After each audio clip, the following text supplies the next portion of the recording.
আমাদের বেশিরভাগ স্কুলেই কিন্তু সেকেন্ড সাবমিটিভ এক্সাম শেষ হয়ে গেছে এবং যে কয়েকটা স্কুলে বাকি আছে সেগুলো এই সপ্তাহের মধ্যেই শেষ হয়ে যাবে। এবং তোমাদের আমি প্রচুর মেসেজ পেয়েছি, স্যার দারুণ পরীক্ষা হয়েছে, দুর্দান্ত পরীক্ষা হয়েছে। ফার্স্ট সাবমিটিভে যেখানে আমি 14-15 পেয়েছিলাম সেখানে আমি 40-এর 40 লিখে এসেছি। ব্যাস এটাই তো আমি দেখতে চেয়েছিলাম।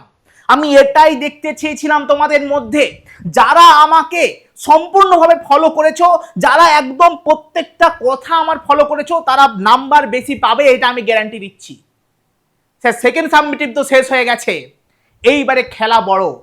আমাদের ছোটখাটো খেলা শেষ, এইবারে বড় খেলা শুরু।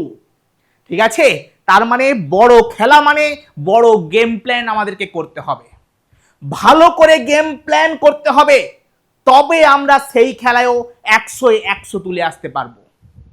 তার জন্য কি করতে হবে, কি করলে স্টুডেন্ট 100-100 পায়?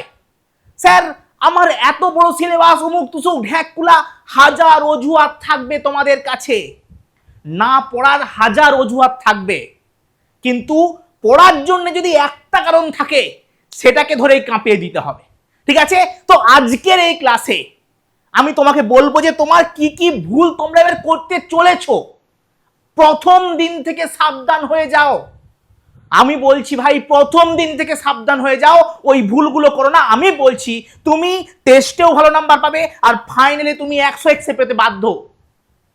লাইফ সায়েন্সে 100-100 পাওয়া ব্যাপারটা কিছু না, যারা পড়বে তাদের জন্যে, আর যারা পড়বে না, যারা আমার কথাগুলো ফলো করবে না, তাদের জন্য এটা কঠিন হতে চলেছে। ওকে, তো চলো প্রথম দিন থেকে জেনে নাও তোমার কি কি সমস্যা হতে পারে আর আমাদের নেক্সট গেম প্ল্যানটা কি হতে চলেছে, কিভাবে পড়বো আমরা, কিভাবে আমরা টেস্টেও 100-100 আর ফাইনালেও 100-100 পেতে পারি। চলো, স্যার কি সমস্যা প্রথমত আসতে চলেছে। সবার প্রথম সমস্যা, স্যার এই তো সবে সেকেন্ড সাবমিটিভ শেষ হতেছে, স্যার এই সবে শেষ হয়েছে, স্যার এখন থেকে কি পড়া করছেন?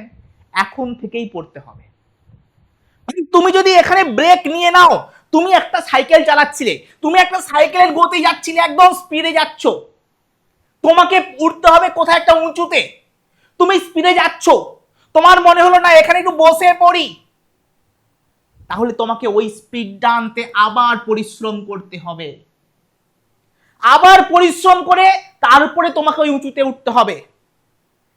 বাবু তোমার তো স্পিড আছেই, তাহলে কেন হয় সেই স্পিডেই চলো না, সহজেই উপরে উঠে যাবে। যেমন ভাবে পড়াশোনা করে যাচ্ছ তেমন ভাবেই করো, একদম ভাববে না যে আমি 10টা দিন ব্রেক নিয়ে নেই, আমি 5-6টা দিন ব্রেক নিয়ে নেই, একটু মামা বাড়ি পিসি বাড়ি থেকে ঘুরে আসি, তুমি কয়েকদিন পরে মাধ্যমিক দেবে, সেটা ভুলে যাবে না, কন্টিনিউ করে যাও, একদম ভুলে যাবে না। সবসময় যেন মাথার মধ্যে একটা জিনিস থাকে যে আমি পড়ছি, আমাকে পড়তে হবে যতক্ষণ না মাধ্যমিক আসছে, যতক্ষণ না মাধ্যমিকের দিন আমি লিখে আসছি, যতক্ষণ না মাধ্যমিক পরীক্ষা শেষ হচ্ছে, সেদিন পর্যন্ত আমার এই জার্নিটা শেষ নয়, মাঝে কোনো ব্রেক নয়, মাঝে একদম বিশাল বড় কোনো ব্রেক দিয়ে দেবে না, তাতে তোমার সমস্যা হবে। এটা অনেক স্টুডেন্ট করবে, অনেক স্টুডেন্ট এই ভুলটা করবে, এটা আমি প্রথম দিন থেকে তোমাদেরকে সাবধান করে দিলাম, এই ভুল তুমি যেন না করো, মোটেই করবে না এই ভুল। দেখো আমি বললাম প্রথমেই যে তোমার কাছে না পড়ার হাজার অজুহাত হবে, যে স্যার আমি প্রচুর পড়ে নিয়েছি, দুদিন মাথাটা একটু ফ্রেশ করি, স্যার আমি এত পরীক্ষা দিয়ে এলাম, স্যার দুদিন ওয়েট করি, দুদিন একটু খেলে ঘুরে বেড়াই, তোমার কাছে হাজার অজুহাত হবে, কিন্তু তুমি সেই অজুহাতগুলোকে কাটিয়ে তোমাকেই উঠতে হবে। বলি না মানুষের 3টে হাত আছে, ডান হাত বাম হাত আর অজুহাত, সেই অজুহাত জিনিসটা খুব খারাপ বস, ওটাকে ছাড়িয়ে উঠতেই হবে, কিচ্ছু করার নেই, তোমাকে উঠতেই হবে। যেদিন তুমি ওটাকে কাটিয়ে উঠতে পারবে না সেদিন তুমি রাজা হয়ে যাবে। নেক্সট সমস্যা, আমাদের একটা বড় সমস্যা হচ্ছে আমরা স্যার পিছনের পড়া ভুলে গেছি, অলরেডি ভুলে গেছি স্যার পিছনের পড়া।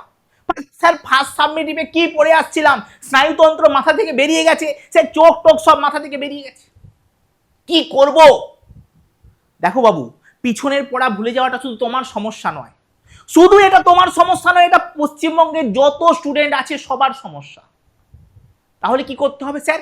রিভিশন করতে হবে। তোমাদের যে টিচারের কাছে তুমি পড়ো সেই টিচার আশা করছি ঘুরে আবার রিভিশন করাবেন, তো সেই রিভিশন তোমাকে করতে হবে। তুমি যদি আমার কাছে পড়ো তাহলে আমিও রিভিশন করাবো, আমি তোমাকে একবার নয়, দুবার নয়, তিনবারের বেশি রিভিশন করাবো। আমি তোমাকে রিভিশন করাবো, সে যে কোনো প্রকারে আমি তোমাকে রিভিশন করাবোই করাবো। ঠিক আছে, তো রিভিশন তোমাকে করতে হবে। এবং শুধু রিভিশন নয়, বইটা ধরলে ও করে পড়ে গেলে হবে না, তোমাকে প্রপারলি ওয়েতে পড়তে হবে। তোমাকে একটা জিনিস পড়তে হবে, একটা চ্যাপ্টার রিভিশন করার পরে দেখতে হবে যে আমি ওখান থেকে কি কি পড়লাম, সেটা তোমাকে একটা খাতায় লিখতে হবে। স্যার সুন্দর করে বসে বসে মার্কার দিয়ে ই করে লিখবো না, জাস্ট ইরিং পিরিং পিরিং পিরিং করে লিখতে হবে। ঠিক আছে, লিখতে হবে, তবে তোমার রিভিশনের মূল্য আছে। বোঝা গেল? তাহলে প্রপারলি সেই জিনিসটাকে তোমাকে করতে হবে, এবং তুমি যে টিচারের কাছে পড়ছো তিনি যেন রিভিশনটা একবার করিয়ে দেন। তাতে কি হবে না, তোমার জিনিসগুলো আরো তাড়াতাড়ি রিকল হয়ে যাবে। পিছনের পড়া ভুলে যাওয়াটা কোনো সমস্যাই নয়, যেটা নিয়ে স্টুডেন্টরা একদম মাথা খারাপ করে ফেলে যে স্যার পিছনের পড়াগুলো ভুলে গেছি, কি করব স্যার, হাই স্যার কি হবে কি হবে এবার আমার, এই সমস্ত কোনো সমস্যাই নয়। বোঝা গেছে? আরেকটা বিশাল বড় সমস্যা, সেটা হচ্ছে স্যার টাইম ম্যানেজমেন্ট সিলেবাসের চাপ। স্যার এতদিন তো আমরা গলিতে ক্রিকেট খেলছিলাম, স্যার কাঁপিয়ে দিচ্ছিলাম, স্যার 40 মার্কসের পরীক্ষা একদম এটুকু পড়া একদম কাঁপিয়ে দিচ্ছিলাম, স্যার ছাপিয়ে দিচ্ছিলাম। স্যার এইবারে গোটা বইটা পরীক্ষা হবে, কি করব? স্যার গোটা বই পরীক্ষা হবে, কি করব? স্যার এত বড় চাপ আমি নিতে পারছি না। স্যার মাস্টার তো একটা সাবজেক্ট পড়াচ্ছে, আপনি ভাবুন একটা মাস্টার একটা সাবজেক্ট পড়াচ্ছে, আমি স্টুডেন্ট স্যার, আমি আপনার থেকে অনেক ছোট, আমি 7টা সাবজেক্ট কিভাবে মনে রাখবো? তোমার এই অজুহাতটা তুমি যেটা দিচ্ছ, তোমার যেটা মনে হচ্ছে, এটা ভেবে অনেকে শান্ত থাকে যে না আমি যা করছি ঠিক করছি। না বস, তুমি একবার ভেবে দেখো, তুমি একবার ভেবে দেখো, যে স্টুডেন্টটা 100 পেয়েছে বা যে স্টুডেন্টটা 100 পেতে চলেছে, তার কি 7টা সাবজেক্ট ছিল না? তার কি 7টা সাবজেক্ট ছিল না? তার কি 7টা সাবজেক্ট নেই? তারও 7টা সাবজেক্ট আছে, তারও কাছে দিনে 24 ঘন্টা আছে, তারও টিউশন আছে, তারও সব কিছু আছে। তাহলে তুমি কেন পারছো না? তুমি কেন ওই অজুহাতটাকে ধরে টানছো? এটা থেকে বাইরে এসো, এটা থেকে তোমাকে বাইরে আসতেই হবে। যবে তুমি এটা থেকে বাইরে আসতে পারবে, তবে তুমি একদম দারুণভাবে রেজাল্ট করতে পারবে। তোমাকে এখান থেকে বাইরে আসতেই হবে। এখানে আরেকটা বড় সমস্যা কি জানো তো? আরেকটা বড় সমস্যা, একটা স্টুডেন্ট তার এক একটা বিষয়ে 3-4টে করে টিউশন, তোমাদের মধ্যেও অনেকের আছে, তার এক একটা বিষয়ে 3-4টে করে স্টুডেন্ট টিউশন। স্যার প্রতিদিন তার 2টা-3টা করে টিউশন।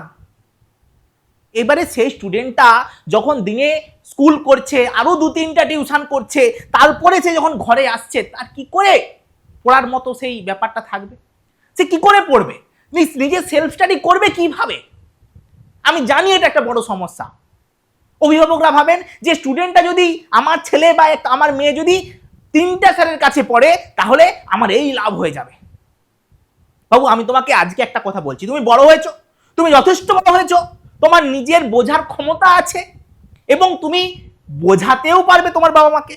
আমি বলছি তুমি প্রত্যেকটা সাবজেক্ট এতদিন পড়ে নিয়েছো 3টা করে টিউশন, এইবারে আমাদেরকে বড় খেলা খেলতে হবে বলেছি, গেম প্ল্যান আমাদেরকে চেঞ্জ করতে হবে। তাহলে কি করতে হবে স্যার? এইবার টিউশন সিলেকশন করতে হবে। স্যার কেমন সিলেকশন? তুমি এতদিন পড়ে এসছো, যে টিচারকে সমাজ সব থেকে বেস্ট লাগছে, যে টিচারকে তোমার সব থেকে বেস্ট লাগছে, সেই টিচারের কাছে পড়ো। এমনকি আমি এটা বলবো যে আমাকে যদি জীবন বিজ্ঞানে তোমার খারাপ লেগে থাকে, আমি বলবো না তুমি আমার কাছে পড়ো না, আমার কাছে পড়ার তোমার দরকার নেই। কারণ তোমার কাছে তোমার যে ভবিষ্যৎ, সেটা অনেক বেশি ইম্পর্টেন্ট হওয়া উচিত। তুমি ছেড়ে দাও, তুমি যে টিচারের কাছে বুঝতে পারছো ভালো, যে টিচার তোমাকে ভালো পড়াচ্ছেন, যে টিচারের কাছে তুমি জিনিসগুলোকে ভালো করে নিতে পারছো, সেখানে পড়ো। এই 3টা টিউশন বাদ দিয়ে তুমি একটাই টিউশন পড়ো এবং সেখানে তুমি 100% প্রোডাক্টিভ হও, 100% দাও, এবং বাড়িতে এসে জিনিসগুলোকে আবারও পড়ো। ওই 2টো টিউশনের টাইমটাকে কাজে লাগাও। এক একটা সাবজেক্টের একটার বেশি টিউশন নেবে না, হতে পারে অনলাইন, হতে পারে অফলাইন। তোমার যে টিচারকে ভালো মনে হবে, যে ওই টিচারের কাছে আমি পড়তে পারবো, ওই টিচারের সাথে আমার ভাইবটা ম্যাচ করে, ওটা করো, এখন থেকেই করো। সেকেন্ড সাবমিটিভ হয়ে গেছে, এবারে আমাকে বড় খেলা খেলতে হবে, তো তোমাকে ওটা করতেই হবে। বোঝা গেছে?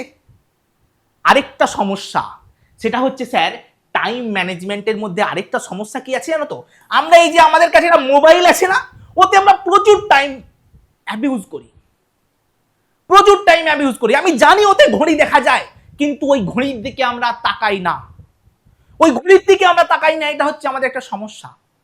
ওখানে জল করে দেখা যায় যে এখন এটা থেকে এটা বাজে, এখন এতটা বাজে, কিন্তু ওই ঘড়িটার দিকে না তাকিয়ে আমরা ওই রিলস স্ক্রল করতে থাকি। দেখো বাবু, তুমি অনেক বড় হয়েছো, তুমি বুঝদার হয়েছো, আমি জানি। মাস্টারের একটা কথা শোনো, যে মাস্টার বলছে তোমাকে ওই টাইমটা কমাতে হবে, ওই রিলস দেখার টাইমটা তোমাকে কমাতে হবে, তোমাকে ওই ইনস্টাগ্রামের টাইমটা একদম ছেটে বাদ দিয়ে দিতে হবে, তোমাকে ফেসবুকের টাইমটাও কমাতে হবে। তুমি যদি রিলস কল করতে করতে এখানে এসে আমার ভিডিওটা দেখছো, তাহলে আমি বলবো বাবা এই ভিডিওটা দেখার পরই আমি বলবো এখনই তুমি বন্ধ করো এবং তুমি পড়াশোনা করতে শুরু করো। ঠিক আছে? পড়াশোনাটা বেশি জরুরি। এরকম মোটিভেশন ভিডিওর কোনো দাম নেই যদি তুমি নিজে থেকে না চেষ্টা করো। নিজে থেকে চেষ্টা করতে হবে তোমাকে। বোঝা গেছে? তাহলে এই টাইমটা তোমাকে কমাতে হবে। আমি তোমাকে যেটা বলছি সেটা তুমি একদম ফলো করো। আমি বলছি তুমি ভালো রেজাল্ট পাবেই পাবে, 100% পাবে। ঠিক আছে? আচ্ছা স্যার, এগুলো তো বুঝলাম, তাহলে কেমন ভাবে পড়বো? অ্যাকচুয়ালি আমাদের গেম প্ল্যানটা কি হতে চলেছে, আমাদের প্ল্যানটা কি হতে চলেছে? দেখো বাবা, আমার অন্বেষণ ব্যাচ রয়েছে, যেখান থেকে প্রচুর স্টুডেন্ট আগের বছর 100তে 100 পেয়েছে, খতরনাক ভাবে পেয়েছে, প্রচুর নাম্বার পেয়েছে। এই বছর আরো বেশি পাবে, এটা আমি জানি। এই বছর আরো বেশি নাম্বার পাবে। আমি কি করব, আমি কি পড়াবো, এটা অনেকের প্রশ্ন থাকবে, সেটা আমি বলে দিই। দেখো, আমি তোমাদের ওখানে আমি কি করিয়েছি সবার আগে বলি। তোমাদের ওখানে প্রত্যেকটা চ্যাপ্টার ধরে ধরে দারুণভাবে আমি রিভিশন পড়িয়েছি। ঠিক আছে? প্রত্যেকটা চ্যাপ্টার ধরে ধরে আমি পড়িয়েছি, প্রত্যেকটা কনসেপ্ট তোমাদের ক্লিয়ার করেছি। শুধু একটা চ্যাপ্টার বাকি রয়েছে, সেটা হচ্ছে আমাদের ফিফথ চ্যাপ্টার। ফিফথ চ্যাপ্টার আমাদের এখনো পর্যন্ত বাকি রয়েছে। আমি কি করাবো, সেটা হচ্ছে আমরা ফিফথ চ্যাপ্টারটা সবার আগে একদম পুরোপুরি কমপ্লিট করাবো। একদম পুরোপুরি কমপ্লিট হয়ে যাবে ফিফথ চ্যাপ্টার। ফিফথ চ্যাপ্টার আমাদের কমপ্লিট হয়ে যাওয়ার পরে আমরা যেটা করব সেটা হচ্ছে বইয়ের প্রথম থেকে একদম শেষ পর্যন্ত আমরা আবার রিভিশন করব, একদম দারুণ ভাবে। আমরা এরপরে আমরা আবার কি করব স্যার, আবার আমরা কি করব স্যার, রিভিশন করব একদম ফার্স্ট টু লাস্ট চ্যাপ্টার, একদম ফার্স্ট টু ফিফথ চ্যাপ্টার আমরা আবার রিভিশন করব। ঠিক আছে স্যার? এখানে আমরা ডিটেলস ক্লাস পাচ্ছি স্যার, এখানে আমরা রিভিশন ক্লাস পাচ্ছি। ঠিক আছে? এরপরে আমরা কি করব স্যার, এরপরে আমরা যেটা করব, আমরা প্রচুর পরিমাণে কোশ্চেন প্র্যাকটিস করব। তার পাশাপাশি আমরা যেটা করব সেটা হচ্ছে ঠিক পরীক্ষার আগে আগে কোশ্চেন প্র্যাকটিস বলতে এখানে তো আমরা টেস্ট পেপার করব, এখানে আমরা টেস্ট পেপার করব প্রচুর পরিমাণে, সেটা তো করছি। তার পাশাপাশি আমরা কি করব, পরীক্ষার ঠিক আগে আগে তোমাকে একটা ক্যাপসুল দেবো আমি, যে ক্যাপসুলটা খাওয়া যায় না কিন্তু তোমার কাজে লাগে পরীক্ষার সময়। ঠিক আছে? সেটা হচ্ছে প্রায় 20 থেকে 30 মিনিটের মধ্যে এক একটা চ্যাপ্টার আমরা রিভিশন করব। একদম তুমি চোখ বুঝাবে, রিভিশন শুরু হবে, চোখ খুলবে, রিভিশন শেষ। তার মধ্যে তোমার প্রত্যেকটা কনসেপ্ট চোখের সামনে ভেসে উঠবে, এটুকু আমি বলতে পারি। আর পরীক্ষার খাতায় ওই কনসেপ্টগুলো তোমার চোখের সামনে ভেসে তোলার দায়িত্ব আমার। তুমি যখন লিখবে না পরীক্ষার খাতায়, আমার কথা মনে পড়তে বাধ্য তোমার, এটুকু আমি বলতে পারি। একদম দারুণভাবে কনসেপ্ট ক্লিয়ার হবে। তাহলে প্রথমে আমরা পড়লাম, রিভিশন করলাম, কোশ্চেন প্র্যাকটিস করলাম, তারপরে আমরা আবার একবার রিভিশন করব, যেটা হচ্ছে একদম তোমাদের ক্যাপসুলের মতো কাজ করবে। ঠিক আছে? এইভাবে করে আমরা প্রত্যেকটা চ্যাপ্টার দারুণভাবে ক্লিয়ার করব, একদম দারুণভাবে, কোনো ডাউট থাকবে না। আর যদি ডাউট থাকে মাস্টার আছে, মাস্টার দেখবে বাকিটা। একদম দারুণভাবে তোমাদের কনসেপ্ট মাথার ভেতরে ঢোকানোর দায়িত্ব আমার। তারপরে পরীক্ষা তো আছে, ওগুলোর কথা বাদ দিয়ে দাও, পরীক্ষা তো আছেই, শুধু তোমাকে পরিশ্রম করতে হবে। আগের বছর স্টুডেন্টরা এত বেশি নাম্বার পেয়েছে কেন? কারণ আগের বছর বলো, তার আগের বছর বলো, আমি যখনই ওদেরকে পরীক্ষা দিতে বলেছি ওরা পরীক্ষা দিয়েছে, যখন যা করিয়েছি সমস্ত কিছু ফলো করেছে। এটার জন্য এই নাম্বারটা। তুমি শুধু একবার ওদের মার্কশিট গুলো দেখবে, তোমাদের মার্কশিট আমি ইউটিউবে শেয়ার করেছি, মার্কশিট গুলো শুধু একবার দেখবে, প্রত্যেকটা মার্কশিটে জীবন বিজ্ঞানের নাম্বারটা তোমার চোখে সবার আগে পড়বে, পড়বেই পড়বে। 95 আপ থাকতে বাধ্য। আর যে স্টুডেন্টটা কিছু পারে না তাকে নিয়ে আসো, আমি বলছি সেই স্টুডেন্টও 70% আপ নাম্বার পাবে, পাবেই পাবে, পেতে বাধ্য। আমি পড়ানোর সময় বলি যে আমি পড়াচ্ছি, তুমি ভুলে দেখাও, দেখি তোমার কত ক্ষমতা। এইভাবেই তোমাকে পড়ানো হবে এবং এইভাবেই তোমাকে আমি রেডি করব। জীবন বিজ্ঞানের নাম্বার পাওয়ানোর দায়িত্ব এই মাস্টারের, ঠিক আছে? তো একদম হাতে হাত ধরে এগিয়ে যেতে হবে। মাস্টার বলেছে মানে তোমাকে করতেই হবে, ঠিক আছে? আচ্ছা স্যার, ওকে, তাহলে কিভাবে পড়বো না পড়বো সবকিছু বলে দিলাম। আচ্ছা দেখো বাবা, পরীক্ষাকে কিন্তু বেশি টাইম নেই আমাদের, পরীক্ষাকে আমাদের বেশি টাইম নেই। আমাদের টেস্ট পরীক্ষা, আমাদের টেস্ট পরীক্ষা কবে আছে স্যার? নভেম্বরে, ঠিক আছে? নভেম্বরের লাস্টের দিকে রয়েছে। আর ফাইনাল পরীক্ষা কবে রয়েছে স্যার? 15 ফেব্রুয়ারি থেকে। 15 ফেব্রুয়ারি থেকে। পরীক্ষাকে বেশি টাইম নেই। তুমি ভাবছো স্যার বিশাল টাইম, না, এই টাইমের মধ্যে তোমাকে অনেক কিছু করতে হবে, দারুণভাবে নিজেকে তৈরি করতে হবে। এবং লাস্টের দিকে আরেকটা জিনিস তোমাদেরকে আমি শেখাবো, স্যার তোমাকে খাতায় আমি এমন ভাবে লেখা শেখাবো না, কোনো টিচার যখন তোমার খাতাটা দেখবে তারপরে অন্য কোনো স্টুডেন্টের খাতা দেখবে, অটোমেটিক তার মাথায় একটা জিনিস কাজ করবে যে ইস, একে তাহলে নাম্বারটা একটুখানি কম দেই, ওকে আমি 4 দিয়েছি 5-এর মধ্যে, একে আমি 3 দেবো। কারণ তোমার খাতাটা এমন ভাবে তৈরি আমি করানো শিখে দেবো যে অন্যের নাম্বার তুমি কমে যাবে, অটোমেটিক অন্যের নাম্বার কমবে। সেইভাবেই তোমাকে খাতা তৈরি শেখাবো, ঠিক আছে? একদম দারুণভাবে করতে হবে, কিভাবে খাতা সাজাতে হয় সমস্ত কিছু A to Z আমি তোমাকে শিখিয়ে দেব এবং তুমি 100 পেতে বাধ্য। আমি বলেছি না, তুমি যদি একটু পরিশ্রম করো তুমি 100 পেতে বাধ্য।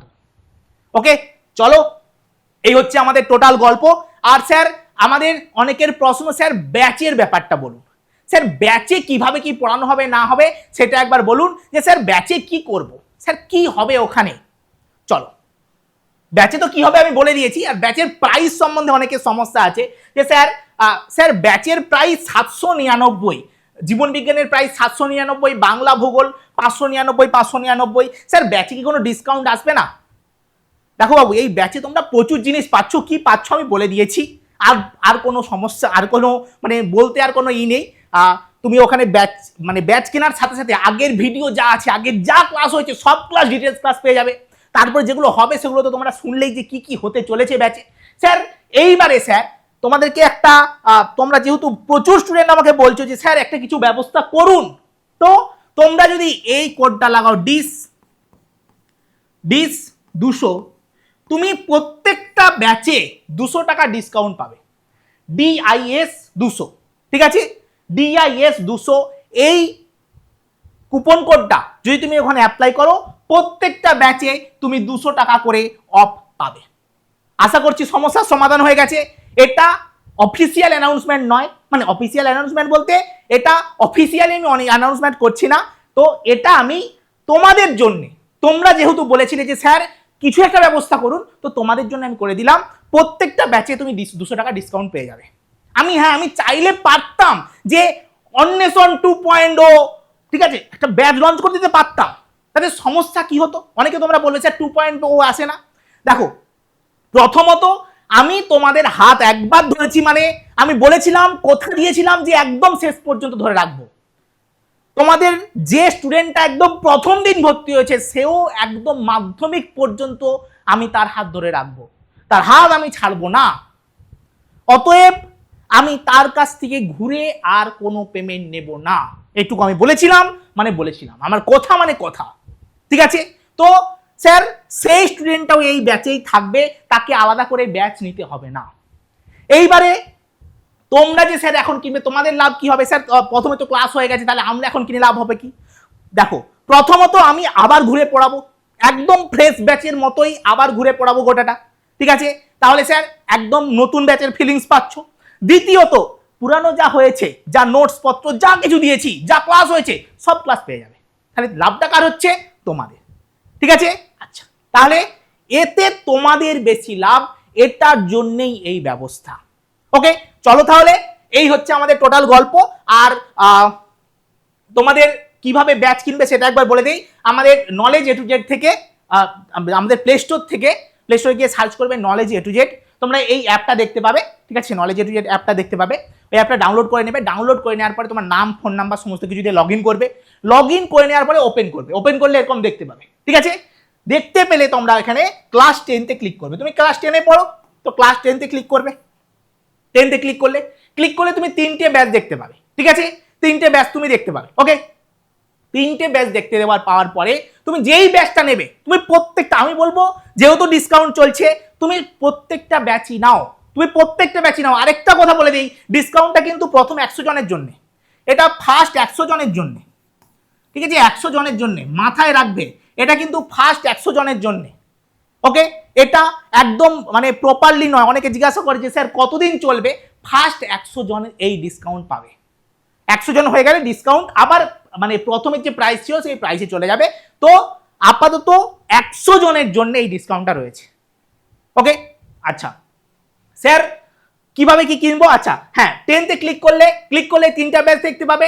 আমি বলবো 3টা ব্যাচই নিয়ে নাও, যেহেতু ডিসকাউন্টে পাচ্ছ। তারপরে যে ব্যাচটাতে কিনবে তুমি, সেই ব্যাচে ক্লিক করলে, আমি ধরলাম আমরা জীবন বিজ্ঞান কিনবো, জীবন বিজ্ঞানে ক্লিক করলাম। ক্লিক করলে এরকম দেখতে পাবে, বাই নামে ক্লিক করবে। বাই নামে ক্লিক করার পরে এরকম দুটো অপশন দেখতে পাবে, pay online, QR code. Pay online তখনই তুমি ক্লিক করবে যদি যে ফোনে অ্যাপটা আছে সেই ফোন থেকেই পেমেন্টটা করো।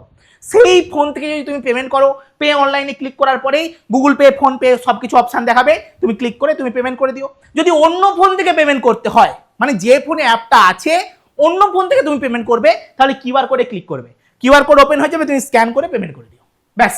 তাহলেই, আর পেমেন্ট করে দেওয়ার সাথে সাথে তুমি সমস্ত কিছু পেয়ে যাবে। আগের যা হয়েছে সব কিছু তুমি দেখতে পাবে, সব কিছু তুমি পেয়ে যাবে।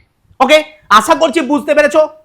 আর আশা করছি তুমি ঝটপট করে জয়েন হয়ে যাবে, কারণ এটা 100 জনের জন্যই। আর যদি কোনো সমস্যা হয়, ব্যাচ কিনতে গেলে কোনো সমস্যা হলে তুমি এই নম্বরে কল করতে পারো।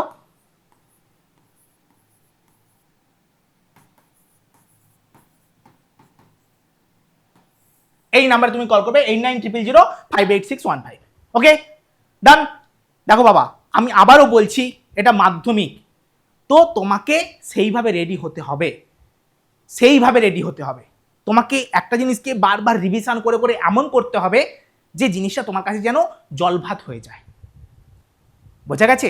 আর অনেকে এই সময় অনেকে অনেক কথা বলবে, অনেকে বলবে মাধ্যমিকের নাম্বার নিয়ে কি হবে, মাধ্যমিক উমুক, মাধ্যমিক তুসুক। ওই লোকগুলোই জানো তো, একটা সত্যি কথা বলছি, যারা আজকে বলছে তোমার মাধ্যমিকের নাম্বার কোনো কাজে লাগবে না, ওই মানুষগুলোই, ওই মুখগুলোকে তুমি আরো একদিন দেখতে পাবে যেদিন তুমি কম নাম্বার পেয়ে যাবে। তুমি যদি কম নাম্বার পেয়ে যাও, ওই লোকগুলোকে তুমি আরো একবার দেখতে পাবে, তখন কিন্তু তোমাকে ওই কথাগুলো বলবে না। তখন বলবে না বাবু কম নাম্বার পেয়ে গেছিস, পরেরটা ভালো হবে, এটা তোমাকে বলবে না। তোমাকে বলবে ইয়ে বাবা এত কম পেয়ে গেলি, ওই মানুষগুলোই বলবে। তো এখন থেকে সাবধান হও। তোমার যদি কিছু পড়া হয়ে নাও থাকে, আমি বলছি তোমাকে ভালো নাম্বার পাওয়ার দায়িত্ব আমার, তোমাকে ভালো নাম্বার পাওয়ানোর দায়িত্ব আমার, এই মাস্টারের। তুমি শুধু হাতটা ধরে রেখো, বাকি কাজটা আমি করে দেবো। ওকে, চলো সবাইকে টাটা, দেখা হচ্ছে নেক্সট ক্লাসে। আশা করছি তোমরা এই ভুলগুলো আর করবে না এবং নিজেদেরকে শুধরে নেবে এবং মাধ্যমিক এবং টেস্টে দারুণ রেজাল্ট করবে। চলো টাটা।